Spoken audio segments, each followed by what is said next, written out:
দেখো বর্ধমান ইউনিভার্সিটিতে সালে পরে একটা থিওরেমে চলে আসি, কমপ্লেক্স অ্যানালিসিসে একটা থিওরেম। সো থিওরেমের স্টেটমেন্টটা কী দেওয়া আছে, এ real valued function of a complex variable, অর্থাৎ ফাংশনটা function of complex variable but real valued, অর্থাৎ এর ইমেজগুলো কিন্তু রিয়েল নাম্বার।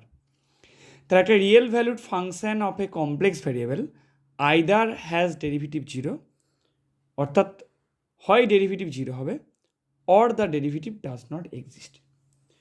তার মানে আমাদের এক্ষেত্রে কী প্রমাণ করতে হবে, যে যদি একটা রিয়েল ভ্যালুড ফাংশন নিই অফ এ কমপ্লেক্স ভ্যারিয়েবলের, তাহলে তার ডেরিভেটিভটা যদি এক্সিস্ট করে, তাহলে আমাদেরকে কী দেখাতে হবে, যে ডেরিভেটিভের যে ভ্যালুটা, সেই ভ্যালুটা হবে জিরো। তাহলে সাপোজ দ্যাট, কী ধরে নিচ্ছি দেখো, তাহলে সাপোজ দ্যাট আমরা কি ধরে নিচ্ছি, f is a real valued function.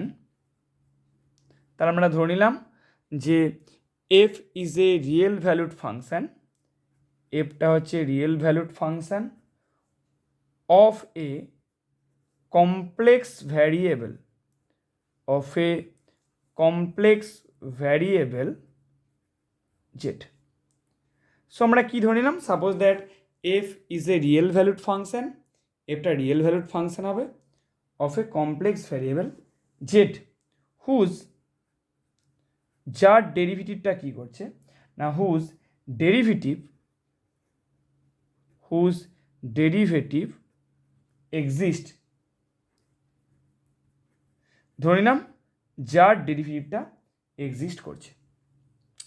So ধরে নিলাম যে এফটা একটা real valued function of a complex variable Z, যার ডেরিভেটিভটা এক্সিস্ট করছে। অর্থাৎ এখানে ফাংশনটা আমাদের কোথা ম্যাপ, সো ফাংশনটা যে ম্যাপ সেটা অ্যাকচুয়ালি আমাদের সি টু আর, অর্থাৎ ফাংশনটা ফাংশন অফ কমপ্লেক্স ভ্যারিয়েবল এবং রিয়েল ভ্যালুড। সো আমরা এক্ষেত্রে কী ধরে নিলাম, যে ফাংশনটার ডেরিভেটিভ এক্সিস্ট করছে। তাহলে আমাদেরকে কী দেখাতে হবে, যে আমাদেরকে দেখাতে হবে যে ডেরিভেটিভের ভ্যালুটা জিরো হবে। ঠিক আছে, লেট তাহলে কী ধরে নিলাম, জেড জিরো একটা কমপ্লেক্স নাম্বার ধরে নিলাম, let z zero belongs to C and f dash z zero, এইটা ধরলাম কি না, এটা এক্সিস্ট করছে। তাহলে জেড জিরো একটা আমরা কমপ্লেক্স নাম্বার চয়েস করলাম এবং ধরে নিলাম যে এফ ড্যাশ জেড জিরো এটা এক্সিস্ট করছে। দেন কি হবে, দেন আমরা ডেরিভেটিভের ডেফিনেশন কাজে লাগাবো। Then f dash z zero this is equal to limit del z tends to zero f of z zero plus del z minus f of z zero by del z. So এই জিনিসটা হবে, যেহেতু ধরে নিয়েছি ডেরিভেটিভটা exist করছে। তাহলে যেহেতু ডেরিভেটিভটা exist করছে ধরে নিয়েছি, তাহলে কী দেখাবো না, দেখাবো যে ডেরিভেটিভের ভ্যালুটা হবে জিরো, হয় যেখানে ডেল জেড মানে কত, ডেল জেড মানে হচ্ছে delta x plus i delta y. So del z equal to কী ধরে নিলাম না, যেখানে ডেল জেড ইকুয়াল টু ধরে নিলাম delta x plus i delta y. এবার দেখো যেহেতু এই লিমিটটা এক্সিস্ট করছে, so it must be independent of the path along del z tends to zero.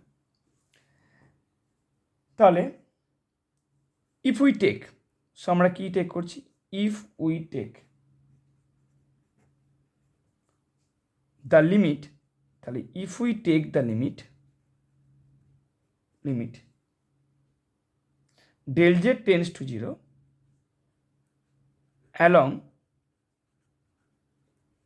along real axis. So আমরা প্রথমে del z tends to 0 এই লিমিটটা নিলাম along real axis, অর্থাৎ রিয়েল অ্যাক্সিস বরাবর। তাহলে কি হবে,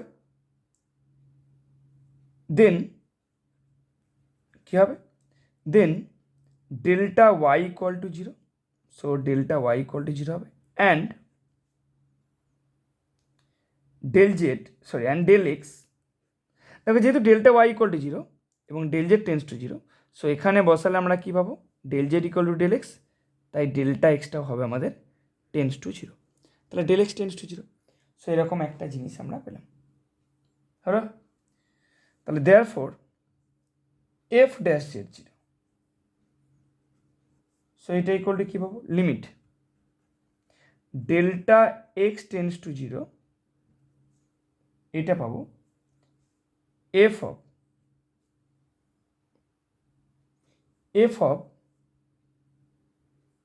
Z 0 plus, so del z equal to কি, f of z 0 plus del z ঠিক ছিল, ডেল জেড ইকুয়াল টু হয়ে যাবে delta x minus f of z 0 by delta x. So একটা জিনিস দেখো, এই যে পুরো জিনিসটা আমরা পাচ্ছি, এটা কিন্তু একটা রিয়েল নাম্বার, সেই পুরো জিনিসটা একটা রিয়েল নাম্বার। এবার কেন রিয়েল নাম্বার, ডেল্টা এক্সটা রিয়েল নাম্বার, যেহেতু এফটা map from C to R, so এই ভ্যালুটা f of z 0 plus delta x সেটা একটা real number, f of z 0 একটা রিয়েল নাম্বার, অর্থাৎ এই যে কোসেন্ট এটা কিন্তু একটা রিয়েল নাম্বার। তাহলে যেহেতু একটা এটাকে রিয়েল নাম্বার বলবো না, বলবো একটা কি বলবো, যে এইটা যেটা হবে সেটা এটাকে বলবো একটা রিয়েল ভ্যালুড ফাংশন, কারণ ডেল্টা এক্স উপরটা দেখে এইটা একটা real valued function minus f of z 0 by delta x. So আমরা এই পুরো যে ব্যাপারটা পাচ্ছি এটা একটা আমাদের কী হবে, রিয়েল ভ্যালুড ফাংশন, এবং যেহেতু ডেল্টা এক্স টেন্স টু 0 করেছি, তাই লিমিটটা যেটা পাবো সেটা কিন্তু পাবো আমরা এ রিয়েল নাম্বার। সো আমরা কিন্তু একটা রিয়েল নাম্বার পাবো, কারণ যেহেতু এটা একটা function of real valued function. এটা কেন লিখতে পারলাম, কারণ যেটা একটা বলছিলাম, since F is real valued, যেহেতু এফটা রিয়েল ভ্যালুড। কেন, কারণ এখানে বলা ছিল প্রথমে, তাহলে যেহেতু এটা বলা ছিল এফটা রিয়েল ভ্যালুড এবং নিচেরটাও রিয়েল নাম্বার হয়ে গেছে, বা ডেল্টা এক্স বলতে পারি, যে তাহলে পুরো ব্যাপারটা মানে এখানে এই যে আমরা ক্যালকুলেট করছি, সো এই লিমিটটাকে ক্যালকুলেট করলে আমরা কিন্তু একটা রিয়েল নাম্বার পাবো।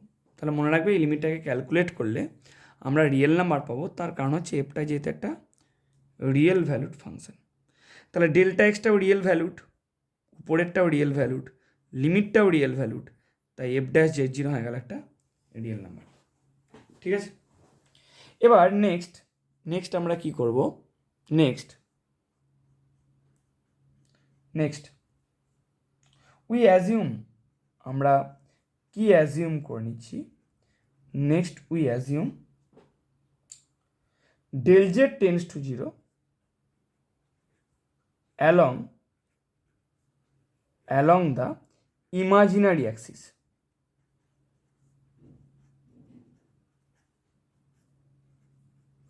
সো নেক্সট আমরা কি অ্যাজিউম করলাম, যে ডেল জেড টেন্স টু 0 হচ্ছে along the imaginary Axis.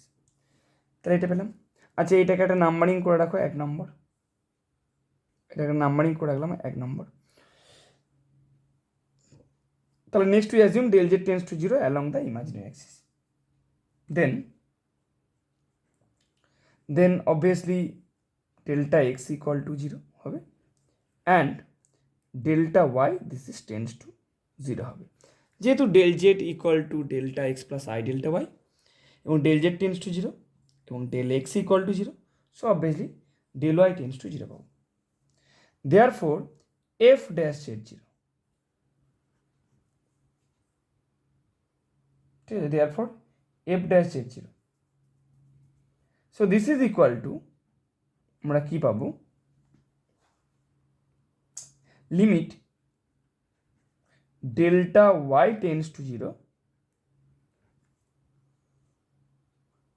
Delta y tends to 0 f of কি পাবো না z 0 plus i delta y, এটা পাবো minus f of z zero, এটা পেলাম, বাই কি হবে, এটা বাই হবে আমাদের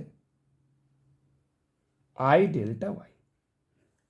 সো একই লজিকে এর ভ্যালুটাও কত বেরোবে, যেহেতু ফাংশনটা রিয়েল ভ্যালুড, তাহলে আমরা যে লিমিটটা পাবো সেই লিমিটটা কেমন আকারে পাবো না, এইটা equal to 1/i into real value, লিমিটটা আমরা এরকম পাবো। So 1/i into real value, 1/i into real value, তার মানে এটা হয়ে গেল purely imaginary number, purely imaginary number. Hello, so এটা পিওরলি ইমাজিনারি নাম্বার পেলাম। তাহলে আমরা জিনিসটা কী পেলাম, এফ ড্যাশ জেড জিরো সমান আমরা একবার পেলাম রিয়েল নাম্বার, আর বলছি পিওরলি ইমাজিনারি নাম্বার। তাহলে এই দুটো থেকে কী বলতে পারি, এটা কখন পসিবল? ঠিক আছে, আবার দেখো দুটো ক্ষেত্রে কিন্তু সমান লিমিট আসতে হবে। কেন? যেহেতু এফ ড্যাশ জেড জিরোটা এক্সিস্ট করছে, so limit must be independent of the path. So 1 নম্বর এবং 2 নম্বরে যে ভ্যালুটা সমান আসতে হবে। এই সমান আসাটা তখনই সম্ভব যদি এফ ড্যাশ জেড জিরোটা জিরো হয়। তাহলে ফ্রম 1 and 2, তাহলে ফ্রম 1 and 2, 1 আর 2 থেকে আমরা কি বলতে পারবো, we have F dash z zero. So এইটা ইকুয়াল টু যেহেতু জিরো, সো ফ্রম 1 and 2 আমরা কি পেলাম, ডেরিভেটিভটা জিরো হলো। তাহলে হেন্স আমরা কি বলতে পারবো, hence either derivative is zero. তাহলে কি দেখলাম, যদি ডেরিভেটিভটা এক্সিস্ট করে অবশ্যই জিরো হবে। তাহলে হেন্স আইদার ডেরিভেটিভ জিরো, ডেরিভেটিভটা জিরো হবে। ঠিক আছে, তাহলে hence either derivative is zero or does not